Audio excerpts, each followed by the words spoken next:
Convoi bi yéex na waay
lampe bi sa lampe bi. seen lampe yi. sa lampe bi. voilà wàccal beneen torche bi voilà. C'est pertinent de l'investiture de monsieur le maire Abdoulaye Seye. Nous, les responsables politiques de l'APR, de la COJER, du maire, des libéraux, de la cellule des candidats républicains, du réseau des enseignants, des sages de l'APR, des femmes, des jeunes, mouvements, associations et partis politiques alliés à la mouvance présidentielle de Benno Bokk Yakaar Malika, autorités religieuses et coutumières, souhaitons porter la candidature de monsieur le maire Abdoulaye Seye le 23 janvier 2022 à Malika. La candidature de monsieur Abdoulaye Seye est une demande sociale des Malikois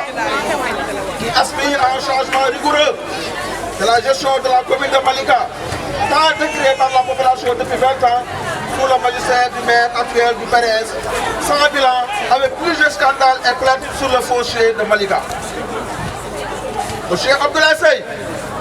nature fertile de Malika, acteur de développement, fondateur du club UNESCO de Malika, directeur d'école, membre de la coordination départementale de Pikine, de Benno Bokk Yakaar, et conseil municipal à la ville de Pikine, a toujours œuvré pour l'émergence de la commune de Malika. Avec une expérience de 26 ans sur la gestion des collectivités territoriales, en étant, je cite, de 1987 à 2002, conseil municipal du Parti socialiste, aux élections locales de 2009, il s'est classé deuxième des listes sur la bannière du Rassemblement des écologistes du Sénégal. Aux élections locales de 2014,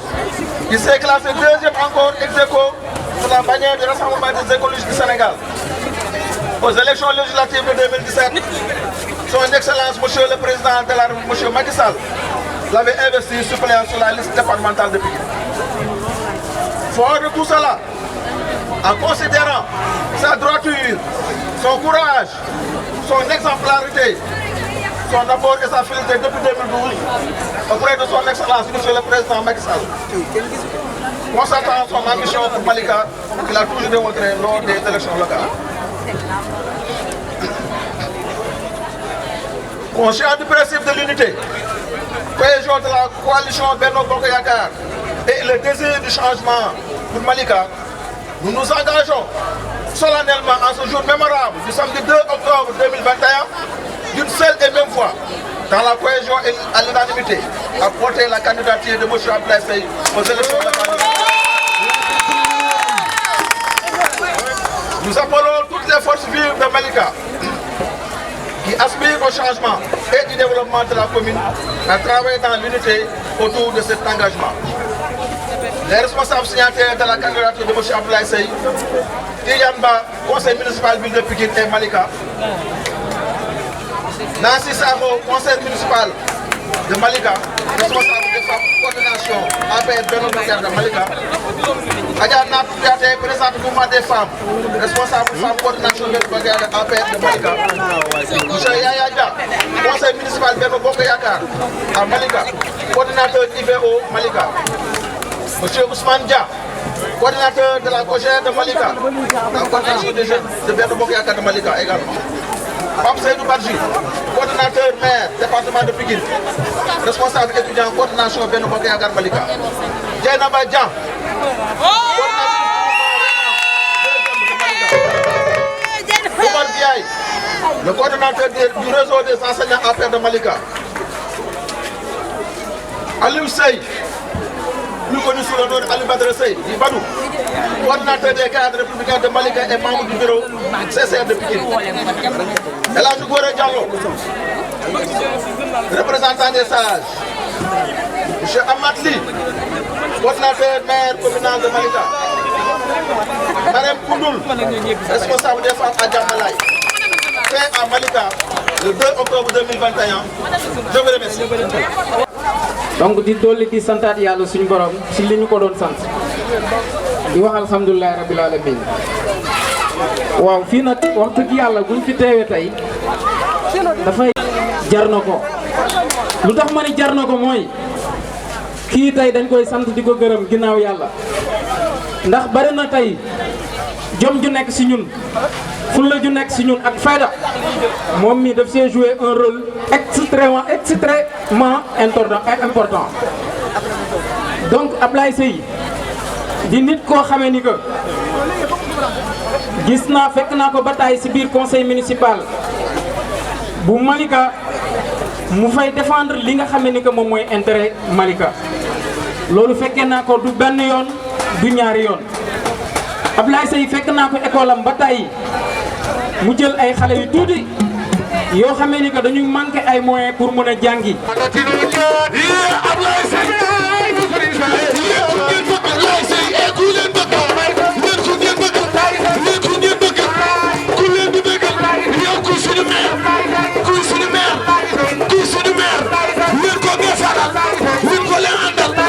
Ablaye ñëw nañu mag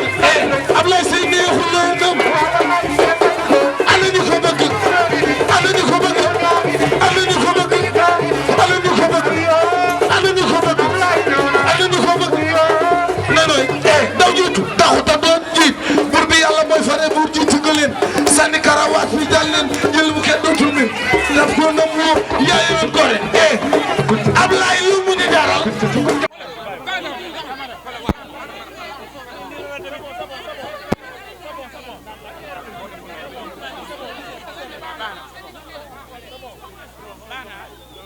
voilà comme mu ngi guddi ñu dégloonte tuuti rek ñu jàppalante parce que ñi itam li ñuy wax pour lu defar seen liggéey la ñu comprendre leen je crois qu'on peut y aller donc salaamaaleykum salaamaaleykum voilà ñu ngi nuyu kenn ku nekk ci turam ak santam di rafetlu vraiment di liggéey bi tëddee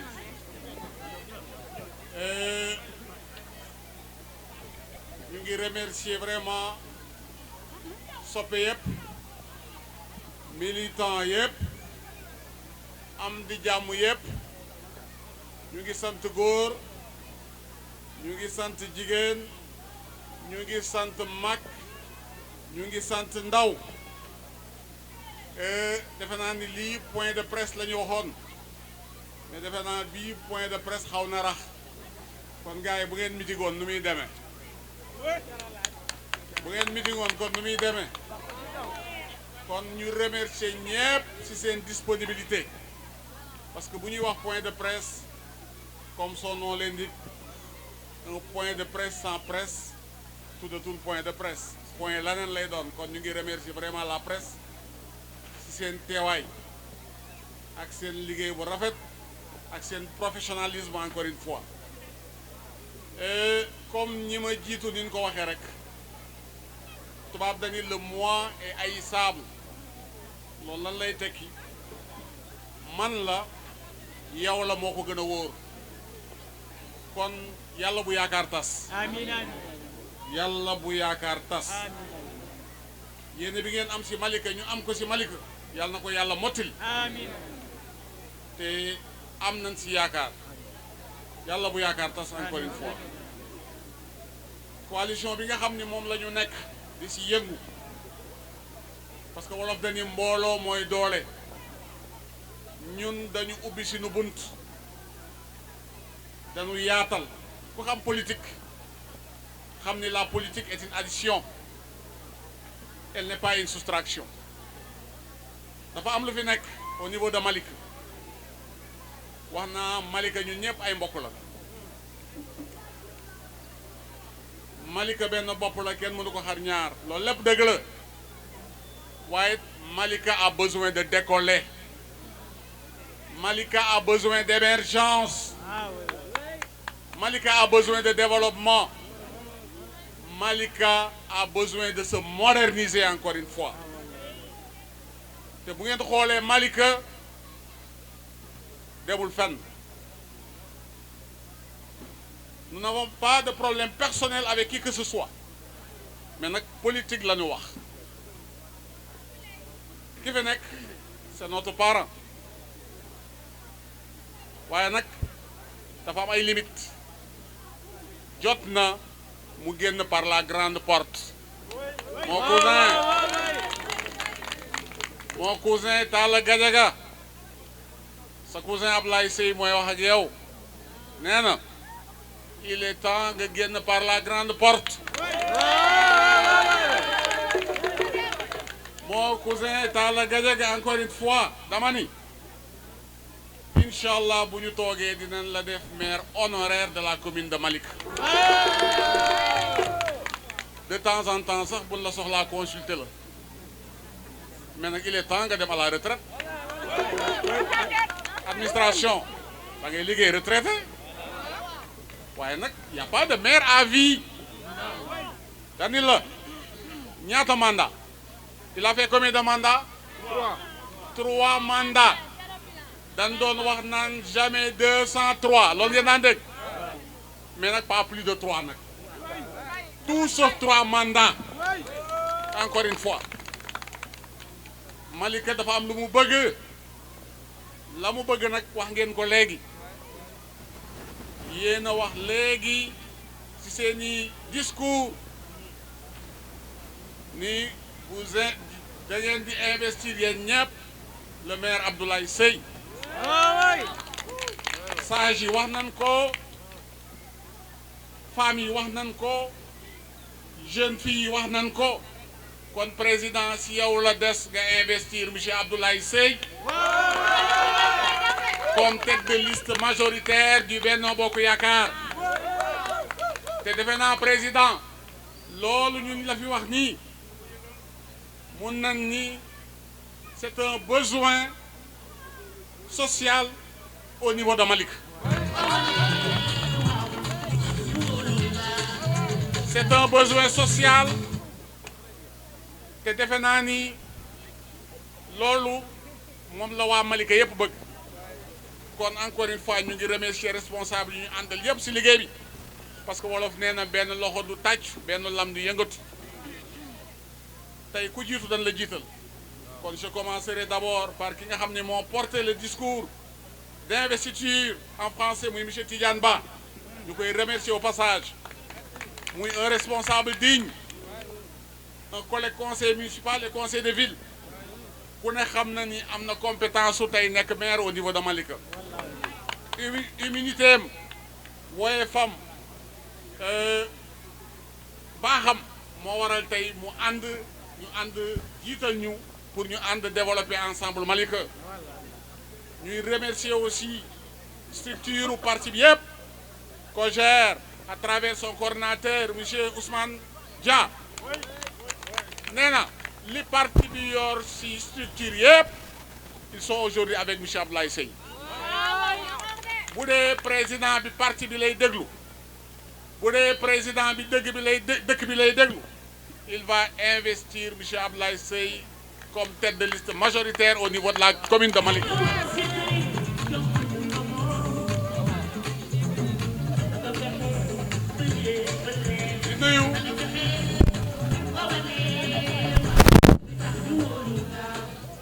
di nuyu les partis alliés yëpp, di nuyu Benno Bokk Yaakaar yëpp à travers le grand sage monsieur Libas Djité. di nuyu également notre camarade de parti le coordinateur Pape Atoumane Ka di ko wax Pape ñëwal majorité baa ngi fii bëgg-bëggu dëkk baa ngi fii bëgguñu lenn lu ñu ànd liggéey tabax Malika loolu la ñu bëgg. kon ñu ngi lay tàllal loxo encore une fois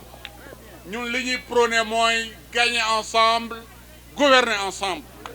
maire yi dafa yaatu ku nekk am nga ci wàll ku nekk xañ nga ci dafa tombeek rek mbooloo faaw mu am ku jiitu jur faaw mu am ku yor yat bi di xaj ji naan na nag yi jaar fii. di nuyu encore une fois di tàllal loxo notre cour di ko wax ni nous sommes dans les dispositions de travail avec tous les responsables parce que li fi nekk pour ñu jëlee ko fi faaw ñu am unité. wolof daf ni lu nit doon def ba dee fekk ko si bu dekkee mu war koo ba. xam nga lu ñu xañoon mairie en 2014 c'est parce que dañu diviser woon xam looloo tax nag ñu woon ñëpp autour de l'unité. J'en profite aussi pour tendre la main à mon ami, mon frère Saliou Diouf de Yessal. di la wax Serigne Saliou soxla nañ sa xam-xam soxla nañ sa xalaat ñëwal ñu ànd booloo jële fi li fi nekk. noonu la ñuy tàllale loxo aussi notre frère Cheikh Mbacké Diao di ko wax ni ñun nous sommes là pour l'unité, nous sommes là pour le développement de Malika. noonu la ñuy tàllale loxo aussi notre frère Sidi Diop de l'AFP xamal leen ni Ablaye Seye jikko puusal la fas yéene yor xalaatul mukk yor jikko yi lañ set dafa bëgg rek di boole di ñaw pour l'intérêt de Malika encore une fois. di woo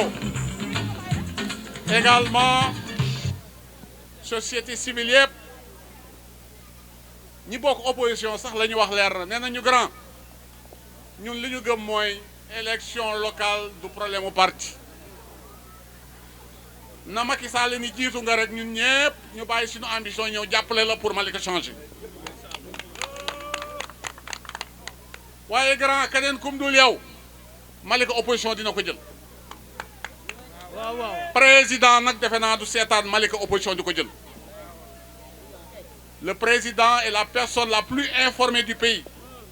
parce que de renseignements généraux yi les doyens Biagui Camara doyen Daouda Koli ñoom ñëpp démb la woon tey doog a ñëw ñu ngi leen di tàllal loxo yéen ñëpp les femmes de développement de Malika Plage ñoom Fat Guissé délicieux ak suñu jigéen ya fa nekk yëpp gis nañ seen délégation Dieynaba Dia encore une fois dama gis mu def lu am solo andi fi ay jeunes filles ay jeunes garçons habillé leen te ku ne xam na ni kenn joxuñu moyen de campagne ni de meeting ça veut dire que gëm-gëmam ak bëgg Malika moo tax mu defar ay t-shirtam pour soutenir la candidature de monsieur Ablaye Seye Dieynaba li nga def gis nañ ko te xamal ni góor nga ko seqal ñu ngi nuyu aussi waa UVO waa sécurité Modou Camara seen animation jeunes yëpp comité scientifique bi liggéey bi rafet na te defe naa ni noonu ngeen ko jàppe noonu la ñaan ci seytaane cohésion bi am fexe leen ba bu ko dara yàq unité bi am fexe leen ba bu ko dara yàq la sëriñ ba waxoon laay wax rek nee na seytaane léegi nit la day lekk ceeb day naan Coca-Cola day lekk ceeb day naan Coca-Cola moytu leen juub jàppet yi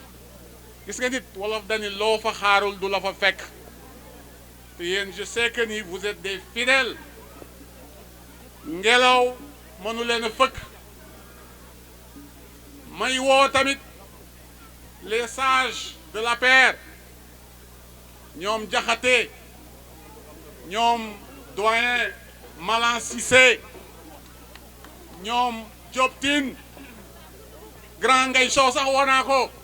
Ngay Sow ñëwal am nga fi place ñun amuñu xejj amuñu seen unité la ñu woote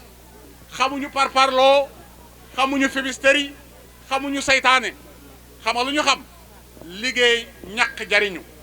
te loolu la ñu gëm gëmuñu feqale gëmuñu taxale gëmuñu doorante ay bopp responsable yëpp encore une fois mon frère Pape Ka maa ngi lay woo solennellement autour de l'unité autour du candidat de l'unité mooy monsieur Abdoulaye Seye parce que lii ku ni du unité rek da nga wax lu la neex structure yi parti bi am yëpp sans exception ñëpp taxaw tey ni investir nañ le camarade monsieur Abdoulaye Seye kon defe naa ni balaa saxaar gee sori ku mën a langal-langal bala ma laa bàyyi ci yoon bi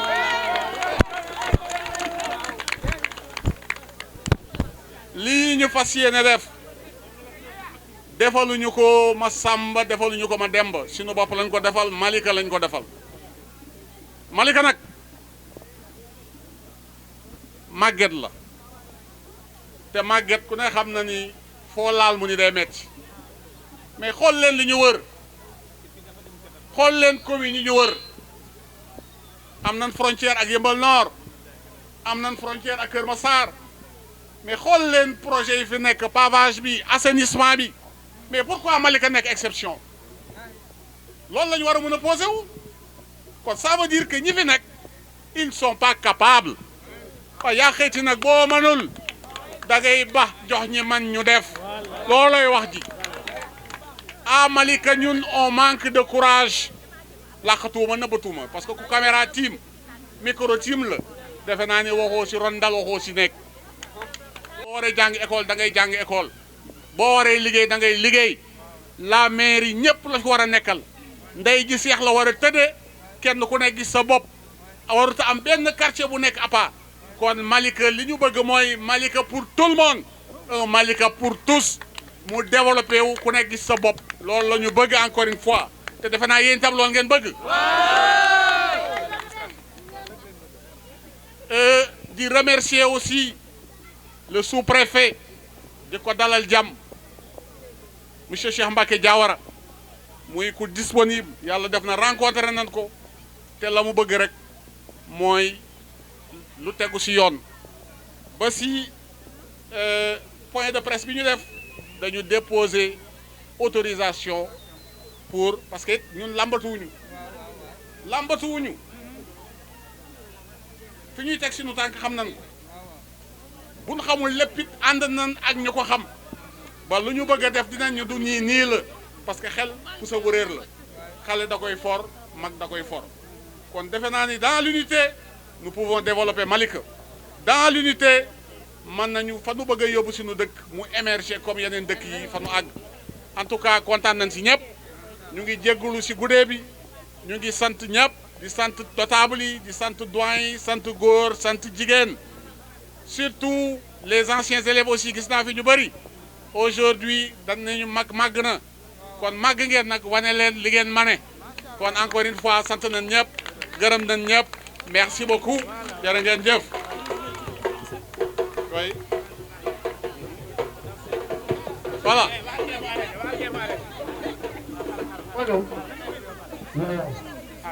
Donc il a demandé qu'on fasse un petit discours en français. Peut-être c'est pour son journal. La presse internationale. Voilà.